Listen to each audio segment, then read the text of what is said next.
डॉक्टरांनी विचारलं, मिस्टर विक्रम, ही तुमची बायको आहे का? विक्रमने आश्चर्याने उत्तर दिलं, नाही डॉक्टर. डॉक्टर गंभीर स्वरात म्हणाले, मिस्टर, ती प्रेग्नेंट आहे. विक्रमसाठी तर जणू जगच थांबून गेलं. त्याने जे ऐकलं होतं ते समजून घेणं त्याला अवघड झालं. त्याचं पूर्ण डोकं ब्लँक झालं. जणू कुणीतरी त्याला जोरात हलवून ठेवलंय. विक्रमने थरथरत विचारलं, डॉक्टर, तुम्ही काय बोलताय? अजून तर तिचं लग्नसुद्धा झालेलं नाही. डॉक्टर शांतपणे म्हणाले, लग्नानंतरच प्रेग्नेंट व्हावं असा काही नियम नाही मिस्टर. आजकाल हे खूपच कॉमन झालंय. रोज असे कितीतरी केस येतात. काळजी करू नका. थोड्या वेळात तिला शुद्ध येईल. तुम्ही तिला घरी घेऊन जाऊ शकता. पण विक्रमचं डोकं अजिबात काम करत नव्हतं. अनु प्रेग्नेंट आहे आणि तेही माझ्यामुळे? हे सगळं कसं घडलं? त्याच्या मनात हजारो प्रश्न घुमू लागले. काय अनुचं दुसऱ्या कुणासोबत नातं आहे का? हा विचार करताच त्याचं हृदय तुटून गेलं. त्याने डोळे मिटून एक खोल श्वास घेतला आणि अनुच्या रूमकडे गेला. अनु हळूहळू शुद्धीवर येत होती.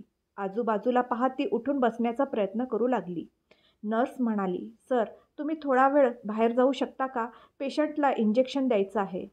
विक्रम बाहेर गेला. अनुने नर्सला विचारलं, मला काय झालं आहे? नर्स हसून म्हणाली, तुम्ही प्रेग्नेंट आहात. हे ऐकताच अनुच्या पायाखालची जमीनच सरकली. मी प्रेग्नेंट? तिने अविश्वासाने विचारलं. नर्सने रिपोर्ट दाखवत सांगितलं, हो, ही तुमची प्रेग्नन्सी रिपोर्ट आहे. रिपोर्टमध्ये प्रेग्नन्सी पॉझिटिव्ह पाहताच अनुच्या डोळ्यातून अश्रू वाहू लागले.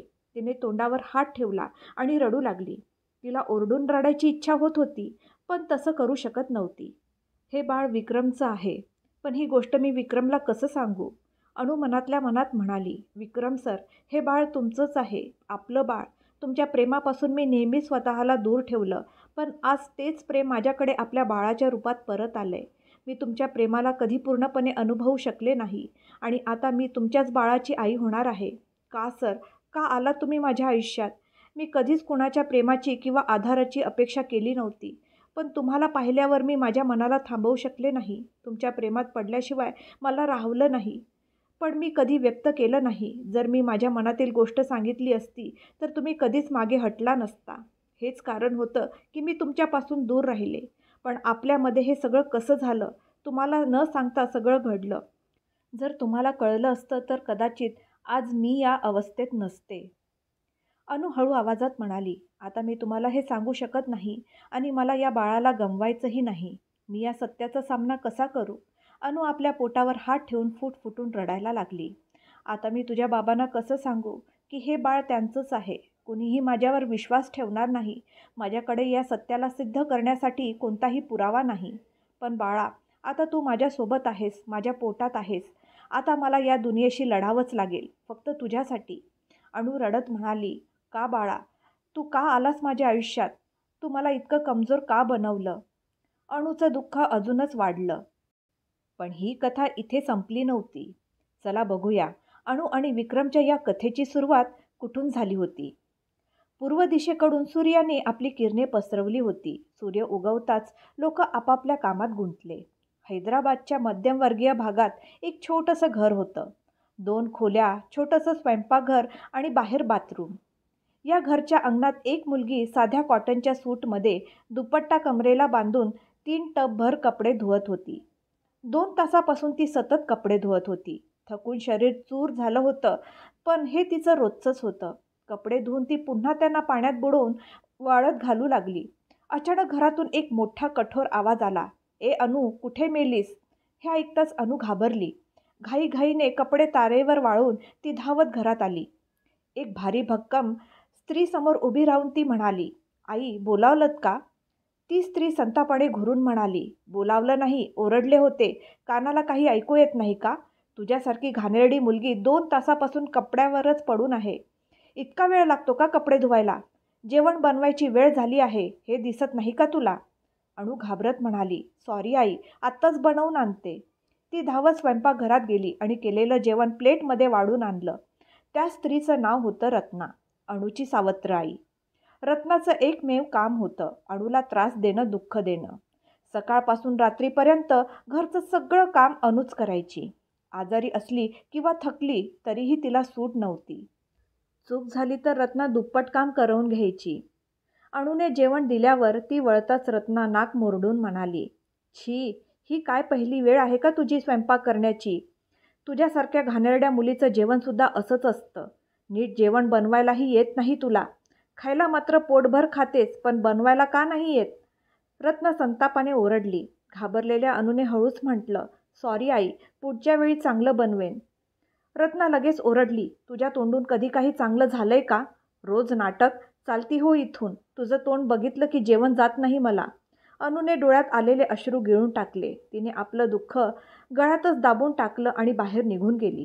इतक्यात घरच्या दारातून तिचे बाबा मूर्ती आत आले. मूर्ती एका प्रायव्हेट कंपनीत काम करत होते, पण त्यांचा पूर्ण पगार रत्नाच्याच हातात द्यावा लागे, नाहीतर ती घरात भांडण उभं करायची. पृथ्वीच्या कमाईतून अणूच्या वाट्याला एक पैसा पण येत नव्हता. आत येताच मूर्तीने अणूला जवळ बोलावलं. काय झालं बाळा? चेहरा एवढा का उतरला आहे? अणूने हसण्याचा प्रयत्न करत म्हटलं, काही नाही बाबा, तुम्ही इतक्या लवकर कसे आलात? मूर्ती म्हणाले, काही नाही ग, BP जरा वाढल्यासारखं वाटलं आणि आज औषध पण घ्यायचं राहिलं, म्हणून बॉसकडून परवानगी घेऊन लवकर आलो. अणू चिंतेने म्हणाली, बाबा, तुम्ही औषध घ्यायला कसं विसरू शकता? यानंतर लक्षात ठेवा. ती लगेच आत गेली आणि बाबांसाठी BPची औषध आणि पाण्याची बाटली घेऊन आली. हे सगळं पाहत असलेली रत्ना, जी अजूनही सोफ्यावर बसून जेवत होती, ती म्हणाली, आता ह्यावेळी घरी का आलात? काय झालं एवढं? मूर्ती म्हणाले, जरा तब्येत बरी नव्हती म्हणून. रत्ना टोमणा मारत म्हणाली, तुम्ही महिन्यात किती सुट्ट्या घेणार? असंच चाललं तर पगार हातात पडणार नाही. जेवून ती प्लेट तशीच ठेवून ओरडली, ए अनु, ही प्लेट उचलून धुवून टाक आणि माझ्या मुलीसाठी तिच्या येईपर्यंत काहीतरी चांगलं बनव. अणू म्हणाली, हो आई, लगेच करते. तिने आपली भूक दाबून परत काम सुरू केलं. मूर्तीने रत्नाचा आवाज खोलीतून ऐकला होता. त्याच्या डोळ्यात पाणी आलं. अनु, माझ्यावर रागवू नको ग. बाप म्हणून मी तुला कधी सुख देऊ शकलो नाही. या राक्षसींला घरात आणून मी तुझं आयुष्य उद्ध्वस्त केलं. हिच्या येण्यापासून आपल्या घरातली सगळी सुख शांती संपली. मूर्ती मनातून फारच दुखावले होते. अणूची आई तिच्या लहानपणीच गेली होती. प्रत्येक वडिलांप्रमाणेच मूर्तीला वाटलं की मुलीला आईची माया मिळावी, म्हणून त्यांनी रत्नाशी लग्न केलं. पण रत्नाने कधीही अणूला स्वीकारलं नाही. उलट नेहमी तिचा तिरस्कार केला. घरातलं सगळं काम ती अणूकडूनच करून घेत होती. 2 वर्षांनी रत्नाला स्वतःची मुलगी झाली. त्यानंतर अणू घरातली मोलकरीण बनली होती. रत्ना आणि तिच्या मुलीसाठी अणू म्हणजे एक दासीच. ते जे काही सांगत ते अणूला करावे लागे. अणूला खायला पण रत्ना सांगेल तेव्हाच मिळे. जर अणूने परवानगीशिवाय जेवण घेतलं तर रत्नाचा संताप आकाशाला जाई. एकदा अणू 10वीत होती. तिला खूप भूक लागली होती, म्हणून तिने न विचारता स्वतःसाठी थोडं जेवण घेतलं. हे पाहून रत्नाने गरम चमचा तिच्या हातावर ठेवला आणि म्हणाली, पुन्हा परवानगीशिवाय खाशील तर लक्षात ठेव. त्या दिवसापासून अणूला जेव्हा जेव्हा भूक लागे तेव्हा ती पोट जाळून टाकत असे, पण परवानगीशिवाय कधी घास घेतला नाही. अणू कितीही कष्टात असली, रत्नाने कितीही अन्याय केला तरी तिने कधी पलटून उत्तर दिलं नाही. तिच्यासाठी कुटुंबात सगळं काही होतं. रत्ना स्वतःच्या मुलीला मोठ्या प्रायव्हेट स्कूलमध्ये शिकवत होती, पण अणूबद्दल ती म्हणे, हिच्यावर पैसे का वाया घालवायचे? हिला शिकवायची काही गरज नाही. मूर्तीने सरकारी शाळेत अणूचं नाव टाकलं, कारण तिथे फी लागत नव्हती. अशा रीतीने अणूने 12वीपर्यंत सरकारी शाळा कॉलेजमधून शिक्षण घेतलं. आता ती एका प्रायव्हेट कॉलेजमध्ये B.Tech करत होती. त्या सकाळी अणू कॉलेजला जायला तयार झाली आणि किचनमध्ये स्वतःचा लंच बॉक्स भरत होती. ते पाहून रत्ना धावत आली आणि ओरडली, अगं हे काय आहे? किती सारं जेवण नेत आहेस? तूच सगळं घेऊन गेलीस तर आम्ही काय खाणार? असं म्हणत तिने अणूचा डबा उघडून पाहिला. हे बघून अणूच्या डोळ्यात पाणी आलं. हे मूर्तीनं पाहिलं आणि ते म्हणाले, काय करतेस रत्ना? मुलीला निदान एक डबा जेवण तरी घेऊन जाऊ दे. तिला उपाशी मारायचं आहे का तुला? रत्ना म्हणाली, मी काय चुकीचं बोलले? या वयाच्या मुली जास्त खातात तर जाड होतात, म्हणून थोडं कमी खायला सांगितलं तर एवढं का संतापताय? बघा ना, आधीच किती जाड झाली आहे. रत्ना अणूच्या दिशेने रागाने पाहू लागली. प्रत्यक्षात अणू खूपच बारीक होती. नीट खायला मिळत नसल्यामुळे ती आणखीनच अशक्त दिसत होती. मूर्तीने रागाने म्हटलं, तुझ्या डोळ्यांना ही जाड दिसते. एकदा स्वतःचा आणि हिचा बांधा बघ, मग कळेल कोण जाड आहे. तू कधी बदलणार नाहीस. असं म्हणून ते तिथून निघून गेले. रत्ना चिडून म्हणाली, आता यांना काय झालं? घे हा डब्बा, जितकं हवं तितकं खा, पोट भरून खा. असं म्हणून ती आत गेली. अनुला आता डबा न्यायची इच्छा नव्हती, पण कॉलेजमध्ये त्रास होईल म्हणून तिने डबा बॅगेत ठेवला. ती अंगणात बाबांकडे आली आणि हळूच म्हणाली, बाबा. काय झालं बाळा? मूर्तीने विचारलं. अनु हळू आवाजात म्हणाली, बाबा, या सेमिस्टरची फी भरायची आहे. कॉलेजमधून सांगितलं आहे. अरे हो, तू आधीच सांगितलं होतंस, पण मी विसरलो. या महिन्याचा सगळा पगार तुझ्या आईनं घेतलाय. आता मी काय करू? बरं, मी कुणाकडून तरी उसने आणतो. तू कॉलेजला जा, मी पैसे घेऊन येतो. मूर्तीने तिला समजावत आश्वासन दिलं. रत्ना त्यांच्या बोलण्याकडे शांतपणे कान देऊन ऐकत होती. ती झटकन पुढे आली आणि म्हणाली, हा काय प्रकार आहे? तुम्ही हिला शिकवण्यासाठी जीव तोडताय. आता फी पण भरायची आहे म्हणे. म्हणून तर मी म्हणत होते हिला शिकवण्याची गरज नाही. आता पैसे कुठून आणणार आहात तुम्ही? हिचं कॉलेज बंद करवा. हिला घरात ठेवा आणि काम करू द्या. फी मी एक पैसाही देणार नाही. माझं ऐकलं नाही तर मी घर सोडून जाईन. हे बोलून रत्ना आत निघून गेली. रत्नाच्या बोलण्याने अनुचं मन तुटलं. ती वडिलांकडे बघू लागली. मूर्ती शांतपणे म्हणाले, अनु, तिच्या बोलण्याची पर्वा करू नकोस. मी कोणाकडून तरी उसने पैसे आणतो. तू कॉलेजला जा. उशीर होतोय. ठीक आहे बाबा, असं म्हणून अनु बसस्टॉपकडे निघाली. ती मनात विचार करत होती, बाबा खरंच पैसे आणतील का? जर फी भरली नाही तर माझं काय होईल? देवा, माझी मदत कर. विचारात गुंग होत ती बसस्टॉपवर पोहोचली. बसची वाट पाहत असतानाच तिने पाहिलं, एक शाळकरी मुलगा रस्ता ओलांडत होता. समोरून एक वेगवान बाईक त्याच दिशेने येत होती आणि तो मुलगा समोर धावत होता. गंभीर विचारात हरवलेली अनु अचानक त्या दिशेने बघू लागली. तिने क्षणाचाही विचार न करता धावत जाऊन त्या मुलाला खेचून रस्त्याच्या कडेला आणलं. जर अणूने त्याला वाचवलं नसतं तर ती बाईक थेट त्याच्यावर धडकली असती. मुलाला सांभाळत अनु म्हणाली, अरे असं का पळतोयस? तुझ्यासोबत कुणी नाही का? रस्ता बघून ओलांडायला हवा. मुलगा घाबरून म्हणाला, सॉरी दीदी, माझं लक्ष नव्हतं. मला शाळेला उशीर होत होता म्हणून धावत होतो. अनु हलकंसं हसत म्हणाली, ठीक आहे, पण पुन्हा असं करू नकोस. पुढच्या वेळी आई किंवा बाबांसोबत ये, ओके? ठीक आहे दीदी, थँक्यू, असं म्हणत मुलगा शाळेकडे धावत गेला. अनुने सुटकेचा निश्वास सोडला, पण मागे वळून पाहिलं तर तिची बस निघून गेली होती. तिने धावत जाऊन बस पकडण्याचा प्रयत्न केला. थांबा, ती ओरडली, पण बस थांबलीच नाही. बस सुटताच अनु निराश झाली. अरे देवा, आता काय करू? बस तर गेली. आता कॉलेजला कसं जाऊ? ती तिथेच उभी राहून विचार करू लागली. हे सगळं कारमध्ये बसलेली एक मुलगी पाहत होती. ती कारमधून उतरून अनुकडे आली. हॅलो. अनु दचकून तिच्याकडे पाहत म्हणाली, हाय, तुम्ही कोण? ती मुलगी हसत म्हणाली, हाय, मी श्रेया. तिने हात पुढे केला. अनुने संकोचाने हात मिळवला आणि म्हणाली, हॅलो. तुझी बस मिस झाली ना? सांग, कुठे जायचे? मी सोडते तुला. मी बघितलं, तू त्या मुलाला वाचवलंस. खूप धाडसी आहेस. अनु नम्रतेने म्हणाली, नको, काही गरज नाही. मी जाईन कशीबशी. श्रेया म्हणाली, कशी जाशील? दुसरी बस यायला तास 2 तास लागतील. एवढा वेळ इथेच थांबणार आहेस का? चल, मी सोडते तुला. अनु पुन्हा म्हणाली, नको, खरंच, मी करेन काहीतरी. श्रेया तिचा हात धरत म्हणाली, अरे चल ना, मला काही त्रास नाही. अनुने नाईलाजाने मान्य केलं आणि कारमध्ये बसली. कारमध्ये ड्रायव्हर होता.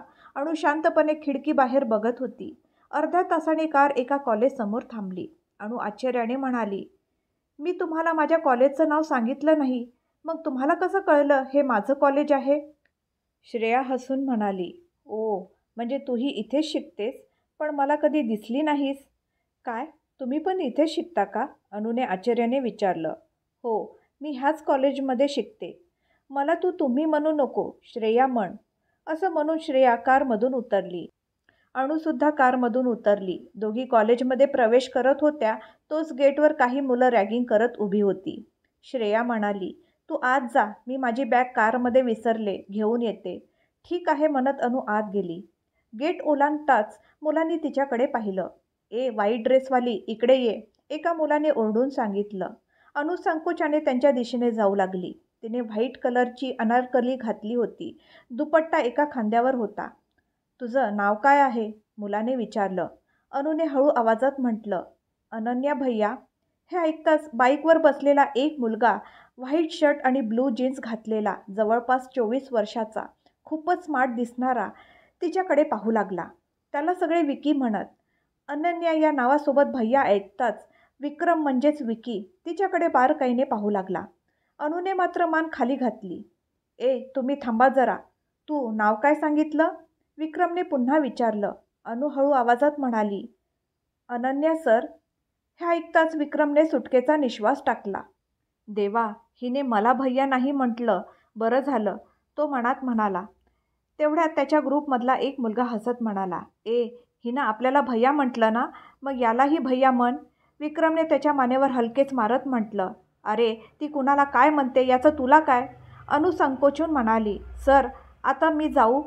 विक्रम गंभीर आवाजात म्हणाला, मी तुला जायला सांगितलं का? अनु शांत उभी राहिली. विक्रम तिच्याकडे पाहत म्हणाला, तुला याआधी कॉलेजमध्ये कधी पाहिलं नाही? त्याचा मित्र जय हसत म्हणाला, ही मुलगी क्लासच्या बाहेर कधी येतच नसेल आणि आपण क्लासमध्ये जात नाही, मग ही आपल्याला कशी दिसणार? मग जयने मस्करीत विचारलं, पण तू नेहमी आमच्यासोबतच असतोस, तरी टॉपर कसा होतोस रे विकी?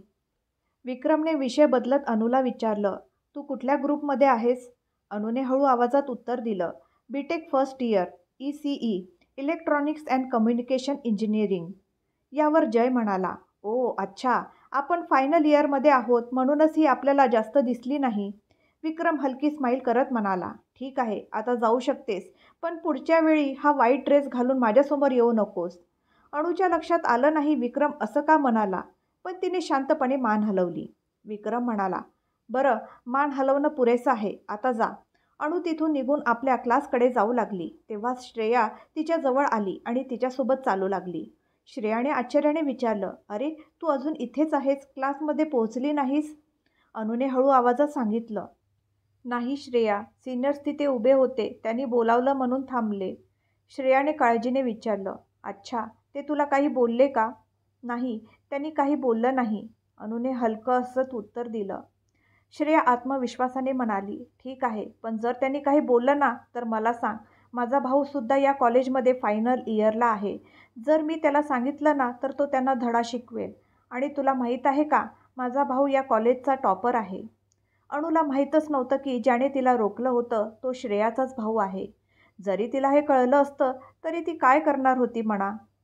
हळूहळू श्रेया आणि अनु चांगल्या मैत्रिणी झाल्या, पण अनुला स्वतःच्या मर्यादा माहीत होत्या. ती श्रेयासोबत जास्त मिसळायचं टाळत असे. त्यांची मैत्री फक्त बोलण्यापुरतीच होती. श्रेया तिला कुठे बाहेर चालायला सांगायची, अनु नम्रतेने नकार द्यायची. तिच्या भोवती जणू काहीतरी अदृश्य रेषा होती जी ती कधी ओलांडत नसे. नको त्या त्रासापासून दूर राहणंच बरं, असा विचार करून ती फक्त अभ्यास आणि आपल्या छोट्याशा जगापुरती मर्यादित राहायची. एकदा अनु बसने कॉलेजला आली. विक्रम आपल्या मित्रांची वाट बघत बाईकवर बसून कॉलेजच्या गेटकडे बघत होता. तेव्हाच त्याने अनुला आत जाताना पाहिलं. अनुने खाली डोकं झुकवलं होतं. खांद्यावर बॅग लटकवून ती सावकाश चालत होती. विक्रमची नजर प्रथम तिच्या पायावर गेली. गोऱ्या, नाजूक, हलक्या रंगाच्या चपलात चमकदार पाय. नंतर नजर तिच्या कमरेवर गेली, इतकी नाजूक की जणू मुठीत मावेल. मग नजरा वर सरकत गेल्या. त्याला माहीत होतं की असं पाहणं चुकीचं आहे, पण का कोण जाणे, त्याला अनुला बारकाईने पाहण्याची इच्छा होत होती. त्याने तिची छाती, लांब मान, मग गुलाबी ओठ, चाफेकळी नाक आणि शेवटी तिच्या मोठ्या खोल डोळ्यांकडे लक्ष दिलं. जणू त्याला तिचा चेहरा डोळ्यात साठवून ठेवायचा होता. ओय, इकडे ये, विक्रमने आवाज दिला. अनु तशी डोकं खाली घालून त्याच्यासमोर उभी राहिली. विक्रमने हलकंसं हसत विचारलं, काय हे, काही मन्नत वगैरे घेतली आहेस का? कायम डोकं खाली ठेवतेस, मान दुखत नाही का तुझी? अनुने हळू आवाजात सांगितलं, असं काही नाही आहे सर. विक्रमने भुवया उंचावत विचारलं, मग माझ्याकडे का नाही बघत? तेव्हाच विक्रमचा ग्रुप तिथे आला. जयने चेष्टा करत विचारलं, काय रे भाऊ, पुन्हा या मुलीची रॅगिंग चालू आहे का? विक्रम हसून म्हणाला, रॅगिंग कसली रे? आधी ही माझा चेहरा तरी बघेल तर मी काही बोलेल ना. जयने शरारती अंदाजात अनुला म्हटलं, हे बघ बहिणी, आमचे जिजाजी खूप दुःखी झाले आहेत की तू त्यांच्याकडे बघत नाहीस. एकदा तरी बघ त्यांना. ओय, बहीण बहीण काय बे? असं म्हणून विक्रमने जयच्या पोटात ठोसा मारला. जय कुरकुरत म्हणाला, अरे मी तर तुला नेहमी भाऊच म्हणतो. हिनं मला भैया म्हटलं म्हणून थोडा मजा केला. मग तो अनुला म्हणाला, हे बघ बहिणी, आता तू क्लासमध्ये जा, नाहीतर हा मला अजून किती वेळ मारेल कोण जाणे. अनु फक्त हो म्हणत तिथून निघून गेली. अनु गेल्यावर विक्रम म्हणाला, ही काय मुलगी आहे, माणसाकडे बघतच नाही, कायम जमिनीकडे बघत चालते. जय हसून म्हणाला, मग बोलवायचं का परत तिला? तूच विचारून घे. विक्रम तिरस्काराने म्हणाला, अरे आता जे झालं ते पुरेसं नाही का? अजून काही हवंय का तुला? जय हसत म्हणाला, समजदार माणूस उगाच मार खाईल का? पण खरं सांग, तुला काय झालंय? तू कधी रॅगिंग करत नाहीस, पण या मुलीत मात्र जरा जास्तच इंटरेस्ट घेतोयस. काय प्रकरण आहे? विक्रम सहजपणे म्हणाला, काही नाही रे, कुठलाही इंटरेस्ट नाही. फक्त ती बाकी सगळ्यांपेक्षा वेगळी वाटली, एवढंच. आता तू जास्त विचार करू नकोस. जयने डोकं हलवत म्हटलं, तुझं खरं उत्तर कधी मिळेल हे वेळच सांगेल. चला, आता इथे काय बसायचं, क्लासला जाऊया. म्हणत विक्रम आणि जय क्लासकडे गेले. विक्रम आणि जय अगदी जुने मित्र होते, शाळेपासून एकत्र. लंच टायमाला सगळे कॅन्टीनमध्ये जात होते. श्रेया पण कॅन्टीनकडे जात होती. ती अनुला म्हणाली, अगं अनु, तू नेहमी क्लासमध्ये बसूनच लंच करतेस. माझ्यासोबत कॅन्टीनला नाही येणार? मला एकटीला लंच करायला कंटाळा येतो. अनु शांतपणे म्हणाली, सॉरी श्रेया, मी नाही येऊ शकत. श्रेया चिडून म्हणाली, अगं, तू या जगाच्या मापात बसतच नाहीस. जणू देवाने तुला चुकून जन्माला घातलंय. इतकं इंट्रोवर्ट का आहेस? असं म्हणत ती रागाने तिथून निघून गेली. विक्रम आणि जय आधीच क्लासमधून बाहेर पडले होते आणि कॅन्टीनकडे जात होते. विक्रमने पाहिलं की अनु क्लासमध्ये एकटी बसून नोट्स लिहित होती. तो म्हणाला, तुम्ही जा, मी येतो. जयने मागे वळून विचारलं, इथे काय काम आहे तुझं? विक्रम चिडून म्हणाला, सगळं तुला सांगायलाच हवं का? गप्प बस आणि जा इथून. जय मनातच म्हणाला, जर सांगितलं असतं तर काय बिघडलं असतं, आणि तो कॅन्टीनला निघून गेला. विक्रम थेट अनुजवळ जात तिच्यासमोर जाऊन उभा राहिला. ए पागल, काय लिहितेस? असं म्हणून त्याने तिचं पुस्तक हातातून घेतलं.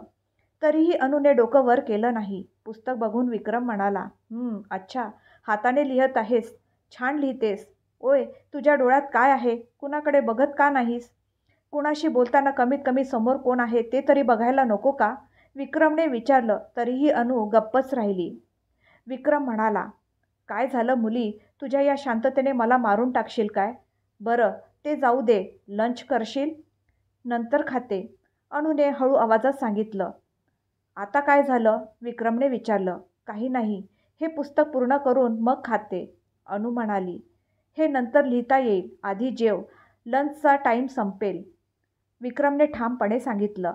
ठीक आहे सर, अनु म्हणाली. ठीक नाही, कॅन्टीनला चल, नाहीतर डबा आणलास का? विक्रमने विचारलं. डबा आणलाय सर, अनुने सांगितलं. बरं, मग खा.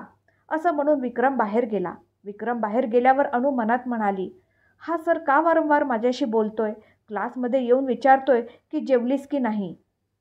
इकडे कॅन्टीनमध्ये श्रेया आणि जयने एक साथच एंट्री केली.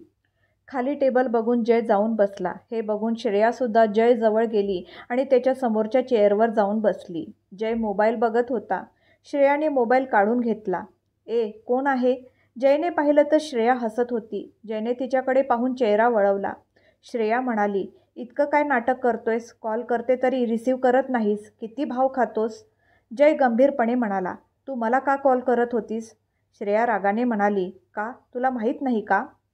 जय म्हणाला, हे बघ श्रेया, मला हे सगळं योग्य वाटत नाही. तू का माझं ऐकत नाहीस? विक्रम माझा खूप चांगला मित्र आहे. विक्रमसोबतची माझी मैत्री बिघडली तर मला अजिबात आवडणार नाही. म्हणून तू माझ्यापासून थोडं अंतर ठेवलंस तर बरं होईल. श्रेया ठामपणे म्हणाली, जय, मी तुझ्यावर प्रेम करते. तू का तुझ्या मैत्रीला मधात आणतोयस? माझा भाऊ माझ्या इच्छांचा सन्मान करतो, तो काही म्हणणार नाही. जय म्हणाला, तुझं प्रेम कोणी काढून घेणार नाही, पण तरीही मला तुझ्या मागे लागणं योग्य वाटत नाही. श्रेया काही बोलणार इतक्यात विक्रम आला आणि विषय तिथेच थांबला. काय रे, अजून लंचचं ऑर्डर दिलं नाही तुम्ही? विक्रमने विचारलं. आता तू आलास ना, मग तूच दे, जय म्हणाला. आतापर्यंत तर ठीक होतास, मग अचानक तुझा चेहरा का उतरला? विक्रमने विचारलं. काही नाही, भूक लागलीये, आधी ऑर्डर दे, जय म्हणाला. विक्रमने ऑर्डर दिलं आणि तिघांनी मिळून जेवण केलं. To be continued. सावर रे म्हणा या कथेचा पहिला भाग तुम्हाला कसा वाटला? कमेंट करून नक्की कळवा. आणि पुढचा भाग ऐकण्यासाठी माझ्या चॅनलला सबस्क्राईब करायला विसरू नका. धन्यवाद.